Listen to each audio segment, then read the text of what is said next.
are listening to the East Texas Banner right here at easttexasbanner.com. We have the privilege today of sitting down with the Superintendent of Schools in Buna, Dr. Tiffany Spicer. Yes, sir. Thank you for taking time with us. Thank you for having me today.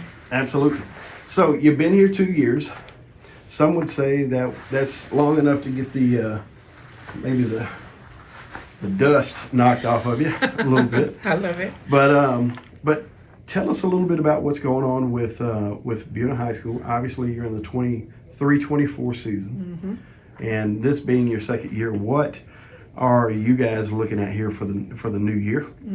And what are some of the things you anticipate this year? All right. So first of all, thanks for having me. Absolutely. We are a growing, thriving district. We are a big town with a small heart. Okay. That is so true being here in Buna ISD. So starting my second year, we have hit the ground running. Okay. As you know, this week, even with weather, we try to navigate that to make sure we keep our students first in every decision that we make. But more importantly, we want to make sure that we just have that communication out there so everybody knows what's going on. Okay. So what's one of the biggest things, first of all, that we're working on, just communication. A lot of times if you don't have students who are in the schools, you may not know what's taking place. And so one of the things I tell our staff is simply this. For anything you hear, whether it's good or bad, you can affirm it. If it's true, affirm it. Even if it's negative, affirm it. But always come back with, but did you know these three things? And you let them know what's going great on in our community. And I think that's what I want to do. I want that narrative to be out there about how great our district is, because I believe we have a great district with great people and we have great students. Okay. And so this is our time to make sure we tell our story and tell the great things that are taking place in our schools. So that's the priority, number one. And then number two is just creating a safe environment for our students to learn and thrive. Kiddos come to school for various reasons. I taught English. They did not choose me. I was a required course. However, they came for athletics and fine arts and for music, right? And so my belief is this: we have to create that environment to where the kids want to come to school. Our pre-K babies, all the way to my seniors who now have senioritis because it's January, graduation's in May, right? But we still have to make sure that we make the content engaging, make it relevant, make them want to come, want to learn, because this will change not only their lives at the moment, but hopefully change their lives for generations. And so that's our goal, is to make sure that we focus on building that climate and culture, make sure we hear their voices, honor their voices, set the tone, set that expectation, and then move the bar and keep kind of going towards that. So if we can do that, and as we do that, because we're doing it, we're going to see, I'll say, just improved everything across the board, not just academics, but in your fine art and your sports. I told the students, I have a leadership group that I meet with, Superintendent Spicer's ambassadors. And I told them, I said, let me tell you something about me. I'm very competitive. Okay. I want to be number one in everything. And they're like, yeah, me too. And I was like, you don't understand. I mean everything. Right. So academics, athletics, fine arts, anything that has Buna ISD on it, I want us to be number one. Now, will we get there just like that? Not necessarily. Right. But if that's our mindset and that's the expectation, I guarantee you we will. It almost seems like the mind has to wrap itself around that reality first before anything else can happen. Absolutely. Yeah, there's no, Jordan didn't get where he was supposed to be without a strong dialed-in mind frame, right? Right. And I mean, it's like anyone who achieves anything great. I mean, you got to get your mind right first. It all starts in the mind. So, so kind of as this now you have, I was investigating you. I don't know if that's the best way. Okay, tell me more. But I'm sitting here looking. I mean, you have a pretty diverse background as far as out in Round Rock. You were there for about 10 years, and you went over to Beeville, I think. And then as this thing has evolved, you end up in Buna. How does this happen? Okay, you know what? Only the Lord knows the answer to that. So, as a person, I'm a planner. I have life planned out. I have everything planned out. Okay. But my faith is in the Lord. And with my faith, it's just like, okay, Lord, I trust you. Right. And so even, I'll take you further back. I was not an education major. Okay. My mother was like, when you graduate from UT, I had a social work degree and I want to serve people. I knew I loved people and helping people. But I was like, I'm not going to be in education. She was like, get it. I was like, nah, I'm good. I'm graduating. I'm done. Right. And so, mothers are always right. So kiddos, if you're listening, your mama right. I had to go back and I got alternative certified. Okay.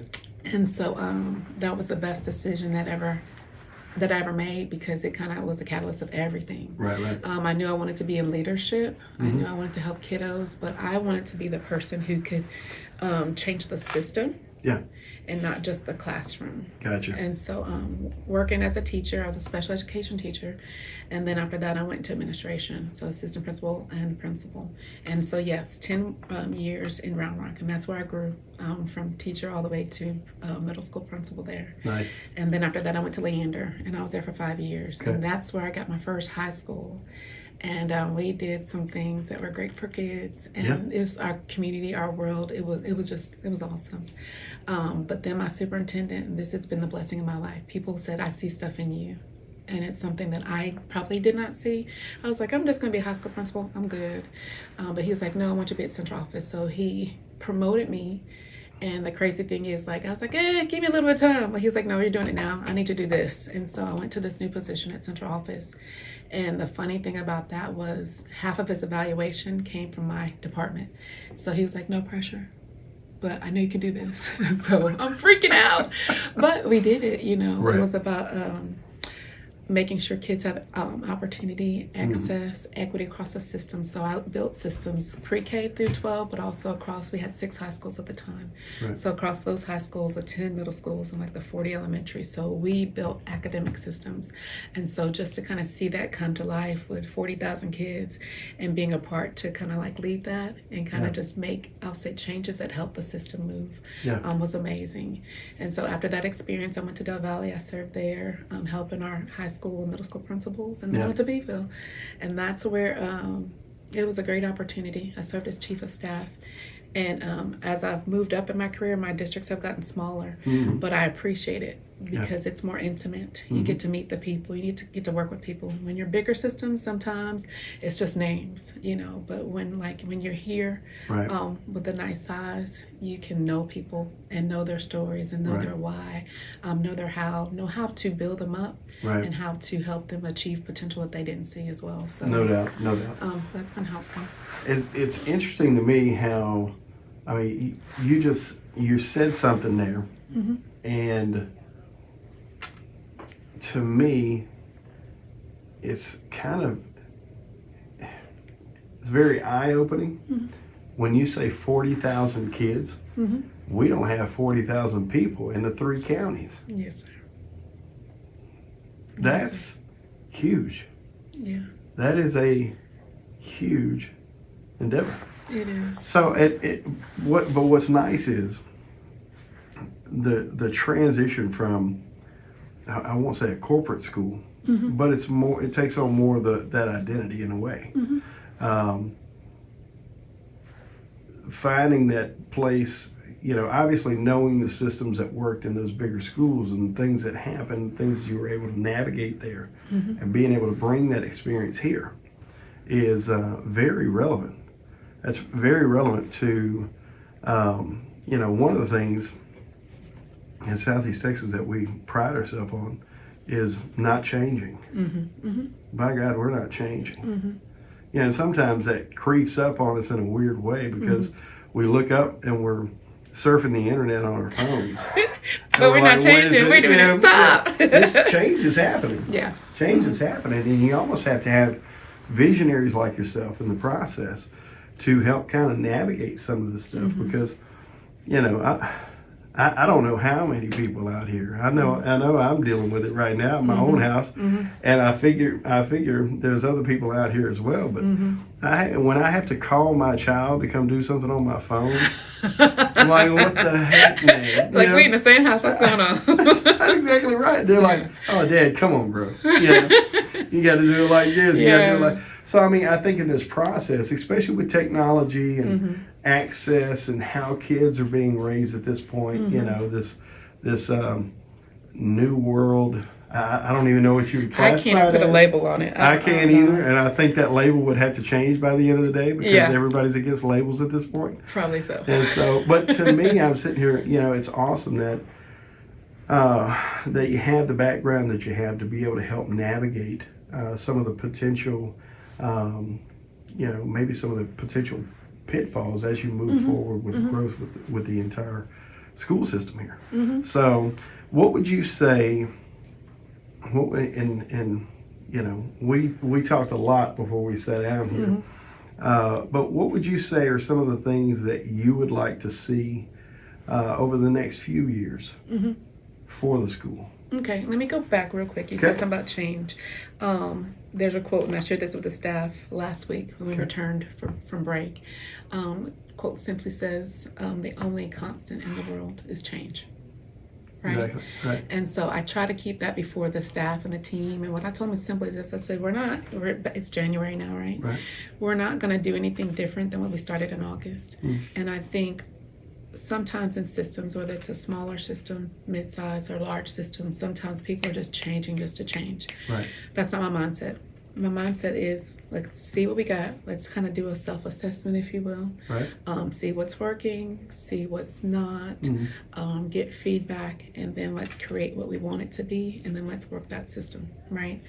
And so as we move forward, so again, in year 2, I think we're doing pretty good. We're in the middle of planning for 24-25 right now, which is insane, but that's what we do in education. Right. We're living in the year, but we're also planning for next year. Right. And so a couple of things that we're kind of looking at is how to strengthen our academics vertically. Okay. So sometimes, and not Buna, I'll just pick any district that you want to in the whole world, right? You have a system, so you have your elementary, your junior high, and your high school.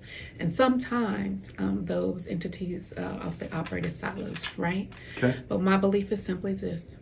You have one kid, and they're going to go through that system from pre-K to 12. We want it to be as seamless as possible, Right. and create transitions to make sure everybody kind of knows what's going on and the kids are kind of secure, right? Right. Right. And so if we build the relationships within our schools with our teachers and our administrators, and we're speaking and talking the same language, that makes it that much better for our kiddos. And so the easiest analogy is this: we have our kiddos in junior high and high school. They have 7 periods or 8 periods, right, a day, whatever the periods that you have. Well, that's 7 different ways you got to learn, or 7 different classroom expectations, or 7 different sets of rules, right? So how do we create a system to where, like, this is what we believe, this is how we're going to get there, and let's make sure we take care of all our kids. Now, are there different needs? Are some of my kids higher performing than others? Yeah. So we have to make sure we're building and thinking about that in the process. Are some of my kids lower functioning than others?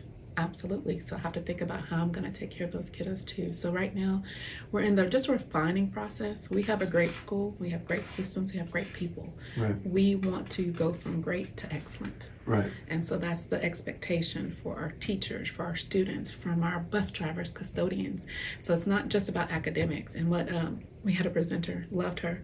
She spoke to our staff and she said, when I say your title, don't think I'm not talking about you. Sometimes people say, well, educators. Well, they just think teachers. Well, there's so much more to education than just the teacher. Sure. You have the paraprofessional, you have the food service, you have the bus driver who sees the kid at the beginning of the day and at the end of the day. So everybody in this space is a part of the education system. So that was my reminder too, to tell us all, like, we can't do without one another. Right. You know what I mean? So that's what we're trying to focus on. If we can do that and create that system for the kids, we'll be fine. We work on our communication and make sure people know all the great things going forward, we'll be fine. If we set the standard here, everything else will take care of itself. Sure. So it's not a lot of different things. It's just a couple things we're focused on to make sure that we get our system continue to move in the right direction. Right. Right. I think it's interesting. You know, I heard this concept here a number of years ago about water finding its level. And that's determined by the one who's in charge of the water. And so to me, it's the same way in this process. Yeah. Water's going to find its level. Absolutely. But sometimes we have to call that level up to a different level, right? Absolutely. We've got to bring the bar up a little bit. Absolutely. So if there's one thing that you would like to put out here to the public, what would you like to say to the public? Number one, just thank you for supporting us. We can't do this work without you. A lot of times people say, well, I'm not an educator, but there are things you can do. You can volunteer to mentor kids. If you have a business, you can have, hey, I want to partner with you, and I want to make sure we bring some students out to your corporation or your organization. Right. Or I want to come in, I want to be a guest speaker, and I want to speak to the students. Sometimes you're behind the scenes. Sometimes it's a meeting with you and I, Right. and we're talking about, okay, these are some things that I think I can do for the district. Let me know how I fit into the plan. Right. Don't be afraid to partner with us. Education is, I believe it's under attack. However, I believe we have the right people doing the right thing for our kids, and it's our call, it's our duty, it's our obligation to make sure that we take care of them and just set them up for the best, I'll say, success that they possibly can achieve. And not just for them personally, but for their families and for generations to come. And so partner with us, talk to us. If you don't know, ask.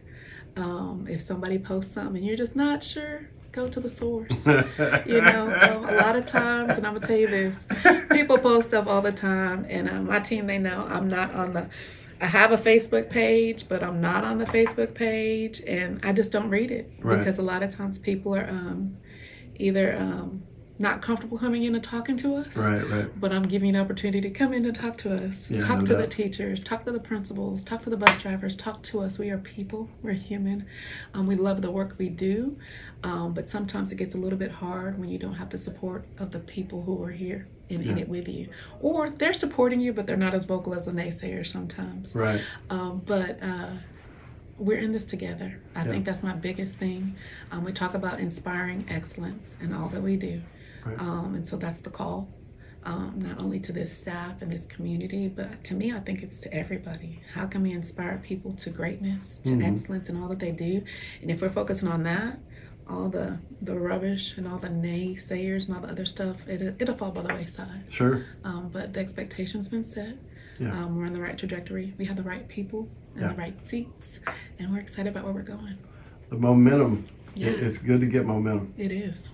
And then once you get momentum, just keeping everybody in the same mind frame and continuing to move forward and grow. Absolutely. I mean, because that's what this whole thing is about. I mean, if there's one thing I've learned about adulthood, is yes, change matters, but growing matters in the process. Absolutely. And so, listen, I really appreciate you taking time with us. I hope to do this more. Absolutely. Throughout the district, and just to.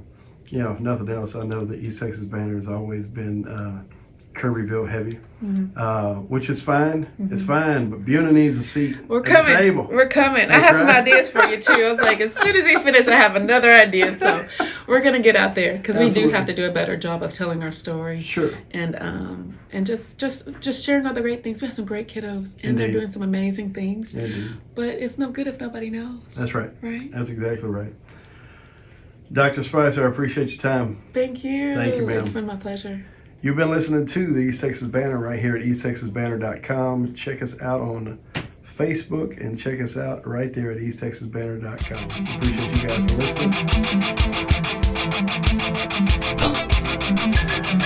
listening.